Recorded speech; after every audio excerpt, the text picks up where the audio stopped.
Good morning, children. This is the class of English for class 8th. This is your book English Reader Special Series. Chapter number 3 कर रहे थे हम लोग, making of the missile man, right. और last session में मैंने इसमें दिए गए जो 8 क्वेश्चंस थे, राइट, यहाँ तक के पूरे 8 क्वेश्चंस मैंने आपको करवा दिए थे। उससे पहले की क्लास में हमने यहाँ के एक्सरसाइज की थी और मैंने आपको बताया था 2 चीज़ें, जिसे स्कार्सली और hardly, right, scarcely and hardly. मैंने ये भी कहा था आपसे कि दोनों का अर्थ तकरीबन मिलता जुलता होता है, कई दफ़ा एक दूसरे की जगह पर भी इनका इस्तेमाल किया जाता है, राइट। और मैंने आपको बताया था हार्डली मतलब बिल्कुल ना के बराबर, राइट, ना के बराबर, जो यहाँ पर लिखा हुआ है, जैसे आप देख सकते हैं, ऑलमोस्ट नॉट, ऑलमोस्ट नन, यानी ना के बराबर। और scarcely, almost not, only just, बिल्कुल थोड़ा सा शायद। तो दोनों में कोई खास फर्क नहीं है। अब आप पेज नंबर 10 में आते हैं अगर, तो यहाँ पर आप देखेंगे कि कुछ ऊपर कुछ सेंटेंसेस दिए हुए हैं, राइट। आप देख सकते हैं ऊपर कुछ सेंटेंसेस दिए हुए हैं, ये, राइट। और नीचे कुछ टेबल्स दिए हुए हैं, राइट। तो हमें करना ये है कि ऊपर के जो सेंटेंसेस हैं, राइट, उन्हें पढ़ना है और उसके आधार पर नीचे दिए हुए सेंटेंसेस को, एक जो ऊपर का टेबल है उसमें स्कार्सली लगाकर और नीचे के इसमें इन केस लगाकर हमें इनका इस्तेमाल करना है, सेंटेंसेस बनाने। Okay fine, let us do it. पहले देखते हैं कि सेंटेंसेस कौन कौन से दिए हुए हैं। सेंटेंसेस हैं, number 1, mister Mohan's house is near the market, यानी मिस्टर मोहन जो है उनका हाउस, उनका घर मार्केट के बहुत करीब है। और यहाँ पर नंबर 1, यहाँ पे देखिए 1 2 3 4 5 सेंटेंसेस दिए हैं और टेबल में 1 2 3 4 5 ही हमें सेंटेंसेस बनाने हैं। यहाँ पर इसका हमें करेक्ट मैच ढूंढना है। ये हर इसमें कॉमन रहेगा। It is scarcely, there were scarcely, it is scarcely, we have scarcely and I have scarcely. आगे इसमें से सही हमें सेंटेंस चुनकर कंप्लीट करना है, राइट। जैसे यहाँ पर कहा गया कि mister Mohan's house is near the market, तो इसका मैच होगा it is scarcely a furlong from the market. यहाँ पे नंबर 1 लगा के रखा हुआ है मैंने, अ furlong from the market. Furlong एक दूरी को नापने की इकाई होती है, एक यूनिट होती है, जैसे हम किलोमीटर, माइल, इन सब चीज़ों से नापते हैं, वैसे ही पुराना एक नापने का तरीका है, फरलॉन्ग कहते हैं, राइट। तो it is scarcely a furlong from the market, right, इसे बना लेंगे।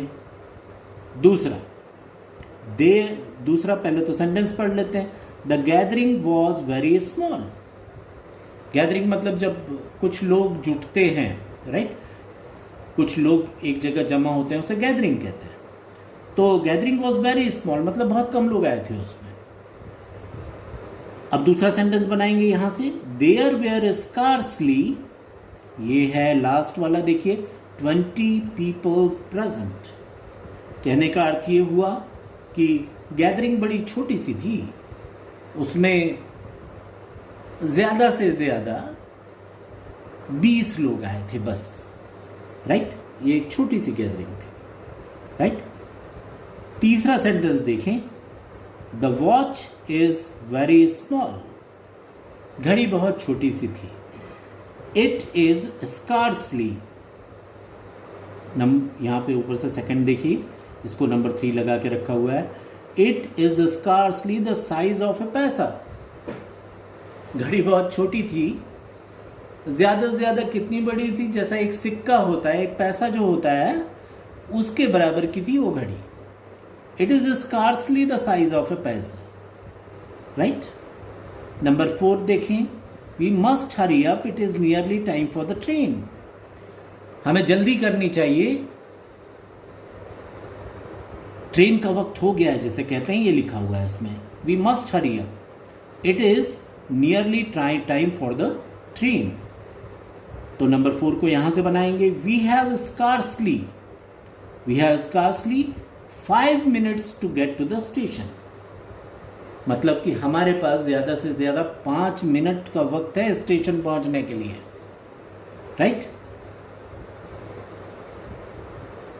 अब देखिए last one, number 5. I cannot buy the book now. मैं अभी किताब नहीं खरीद सकता. क्यों नहीं खरीद सकता? आई हैव स्कार्सली एनी मनी. मतलब मेरे पास पैसे नहीं हैं, किताब खरीदने के लिए जितने पैसों की ज़रूरत है वो मेरे पास नहीं है. So I cannot purchase the book, I cannot buy the book, right. So ये एक आपने किया, यानी कि आपने अभी ये किया कि ये जो 5 सेंटेंसेस थे इनको पढ़ा और इनके आधार पर मीनिंगफुल सेंटेंस बनना चाहिए, राइट. तो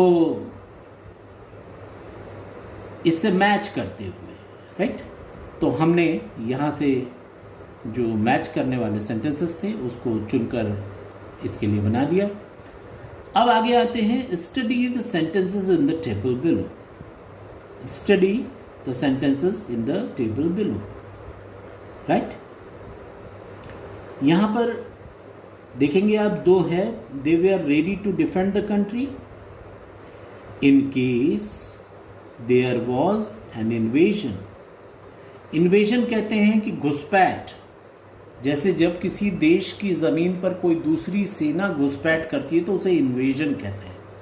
तो they were ready to defend the country, मतलब वो अपने देश की रक्षा के लिए तैयार थे.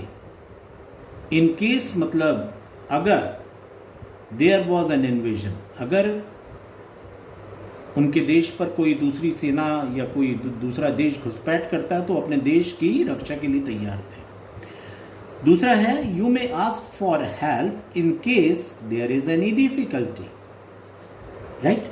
मतलब आप मुझसे मदद के लिए कह सकते हैं इन केस, अगर देयर इज एनी डिफिकल्टी, अगर आपको कोई प्रॉब्लम आती है, कोई कठिनाई आती है तो you can ask for my help.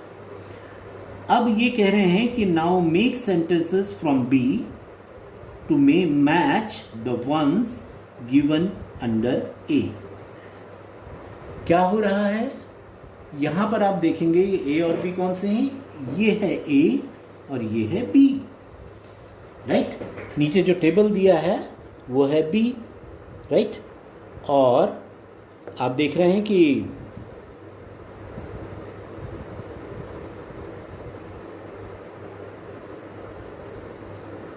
Right. तो यहाँ पर ही ये टेबल, ये सेंटेंसेस दिए हुए हैं ए में और यहाँ पर दिए हैं बी में. अब इनसे हमें सेंटेंसेस बनाने हैं मीनिंगफुल. फाइन, चलिए करते हैं. थोड़ा सा इसे एनलार्ज करके देखता हूँ. Yes, it is now enlarged. देखिए, टेक 100 रुपीज़ नाउ. यहाँ पर ए में क्या लिखा हुआ है? Take 100 rupees now, send me a telegram if you happen to need more money later. अभी मुझसे 100 रुपये लेकर जाओ और अगर तुम्हें और ज़रूरत पड़े तो मुझे टेलीग्राम, मतलब टेलीग्राम का, आप टेलीग्राम आजकल नहीं होते तो यूँ समझ लीजिए कि मुझे खबर करना, तुम्हें और ज़रूरत पड़े तो. यहाँ से हम बनाते हैं ये नंबर 1 2 3 4 5 इसके ये हैं, right. Send me a telegram in case, right?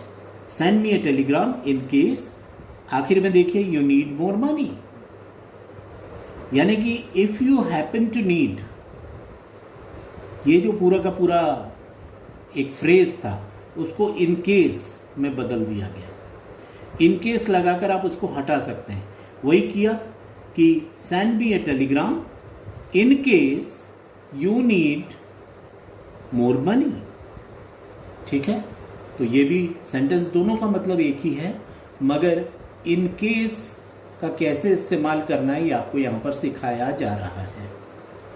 Second देखेंगे, you can find me in the school in the evening if by some chance I am not there you can certainly find me at home. मतलब कि शाम को आप अगर मुझसे मिलना चाहें तो मुझसे स्कूल में मिल सकते हैं, और अगर मैं स्कूल में नहीं हूँ, इफ बाई चांस, राइट, अगर किसी वजह से मैं स्कूल में नहीं हूँ तो you can certainly find me at home, तो ज़रूर आपको मैं घर पर मिलूँगा। अगर स्कूल में नहीं हूँ तो घर पे मिलूँगा। तो दूसरा सेंटेंस यहाँ से उठाते हैं, I will be at home in case,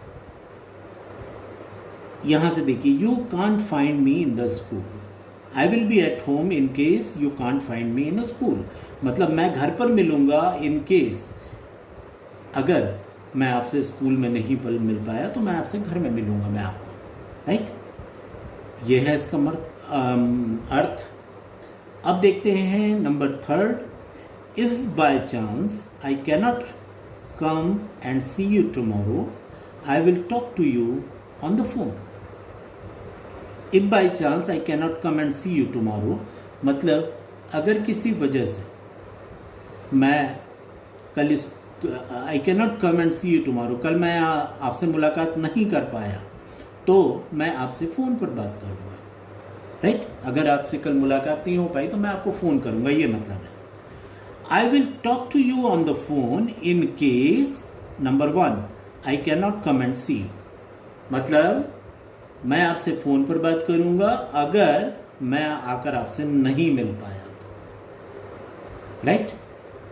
यानी कि दो ऑप्शंस दिए जा रहे हैं कि अगर ऐसा नहीं हुआ तो ऐसा होगा, राइट। नंबर 4 देखिए, try to come and see me but if you can't write to me, मुझसे आकर मिलने की कोशिश कीजिएगा मगर आप नहीं आ सके तो मुझे चिट्ठी लिखिएगा, राइट टू मी। ये चौथा वाला जो है, write to me in case you can't come and see me. Write to me, मुझे खत लिखिएगा अगर आप खुद ना आ सकें, खुद आकर मुझसे मुलाकात ना कर सकें तो मुझे खत लिखिएगा। तो आप देख रहे हैं यहां से सिर्फ आपको सही जो वाक्य है उसका चुनाव करना है, मीनिंगफुल सेंटेंस अपने आप बनते चले जाएंगे। और ये इन एक्सरसाइजेस का मकसद क्या होता है? इन एक्सरसाइजेस का मतलब होता है कि आपकी समझ को परखें कि लैंग्वेज को लेकर आपकी समझ डेवलप हो रही है या नहीं, राइट। एक कहानी आपको सुनाई गई डॉक्टर APJ अब्दुल कलाम के बाद, उसके बाद उसके एक्सरसाइजेस करवाई जा रही हैं तरह तरह से। तो ये सिर्फ इसलिए कि आपका लैंग्वेज के प्रति आपकी समझ बढ़ सके। तो आपको जो कुछ भी मैं पढ़ा रहा हूँ इसको सिर्फ ये काफ़ी नहीं है कि आप इसे अपनी कॉपी में उतार लें। जो कुछ मैं आपसे कह रहा हूँ उसको समझने की कोशिश कीजिए, और न सिर्फ इंग्लिश बल्कि कोई भी लैंग्वेज, चाहे हिंदी हो, संस्कृत हो या और कोई भी लैंग्वेज हो, उसको अगर सही में आप सीखना चाहते हैं तो ज़रूरी ये होता है कि उसको बार बार उसके लेसन्स को रीड कीजिए। जब किसी चीज़ को आप बार बार पढ़ेंगे तो उसमें से बहुत सारे ऐसे शब्द हो सकते हैं जिनके बारे में शायद आपको पता ना हो, वो आपको खटकने लगेंगे कि अरे ये शब्द तो हमने सुना नहीं। आप डिक्शनरी खोजेंगे या आप मुझसे पूछ सकते हैं, उसके मीनिंग्स पता होंगे, आपका शब्द ज्ञान बढ़ेगा, शब्द भंडार यानी वोकैबुलरी बढ़ेगी आपकी, राइट। और this is the only way to develop your knowledge of any language, right. अब लास्ट में आते हैं हम लोग यहाँ पर लेटर्स टॉक, राइट।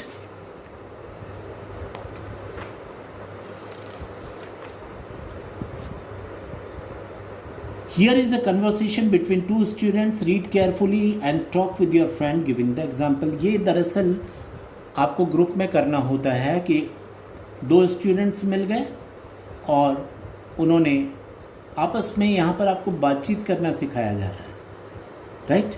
जैसे मैं आपको कई बार बता चुका हूँ कि किसी भी लैंग्वेज के अलग अलग स्टेजेस होते हैं, है ना? जैसे देख कर पढ़ना, फिर सुन कर पढ़ना, राइट? फिर समझ कर पढ़ना, समझ कर लिखना, देख कर लिखना, फिर सुन कर लिखना, फिर समझ कर लिखना, राइट? तो ये सारे स्टेजेस होते हैं। वैसे ही बातें अगर आप करना चाहते हैं तो उसके लिए भी ये समझ डेवलप होना बहुत ज़रूरी है। Do you know who invented the aeroplane? पहला बच्चा कह रहा है yes I know, it was invented by right brothers, right? क्या तुम्हें पता है कि हवाई जहाज़ का आविष्कार किसने किया था? हाँ, मैं जानता हूँ। It was invented by Wright brothers, यानी कि हवाई जहाज़ का आविष्कार राइट ब्रदर्स ने किया था। Very well, now can you tell me the names of Wright brothers? क्या तुम मुझे ये जो राइट ब्रदर्स, मतलब ये राइट ब्रदर्स, राइट उनका सरनेम था, ये दो भाई थे जिन्होंने हवाई जहाज़ बनाया था, तो ये पूछ रहे हैं कि क्या उन दोनों भाइयों के नाम मुझे बता सकते हो? Yes, why not? Their names are Wilbur and Orville. एक थे विल्बर राइट और दूसरे थे ऑरविल राइट। इन दोनों भाइयों ने मिलकर पहला हवाई जहाज़ बनाया था। And can you tell me when they invented it? क्या तुम मुझे बता सकते हो कि ये हवाई जहाज़ कब बनाया था इन्होंने? ओ यस, दैट इज 17 दिसंबर 1903। तो चलिए, आपके जनरल नॉलेज के लिए भी अच्छी बात है कि ये आपको मालूम चला कि इस सदी की, पिछली सदी की शुरुआत में 1903 में 17 दिसंबर को हवाई जहाज़ का आविष्कार हुआ था। आप में से कुछ के बर्थडेज भी 17 दिसंबर को हो सकते हैं, आपके दोस्तों के, तो ये भी याद रखने का एक अच्छा तरीका हो सकता है कि यही तारीख थी, right? I also know that their aeroplane flew only for 13 seconds. और ये आप लोगों के लिए भी जानने की कि इतनी मेहनत करके जो हवाई जहाज़ इन्होंने बनाया था वो केवल सिर्फ 13 सेकेंड तक हवा में उड़ सका था, राइट? और देखिए, आज 100 साल से कुछ ही साल ऊपर हुए हैं, राइट? और आप देख पा रहे हैं कि हवाई जहाज़ कितनी दूरी तय कर लेते हैं, कितने देर तक हवा में रह लेते हैं, लेकिन जो पहला हवाई जहाज़ बनाया गया था वो सिर्फ 13 सेकंड तक हवा में रहा था। Now talk to your friend on the childhood of missile man as shown in the above example. His full name, his teachers in his school, early education, his friends, his discoveries and inventions, etc.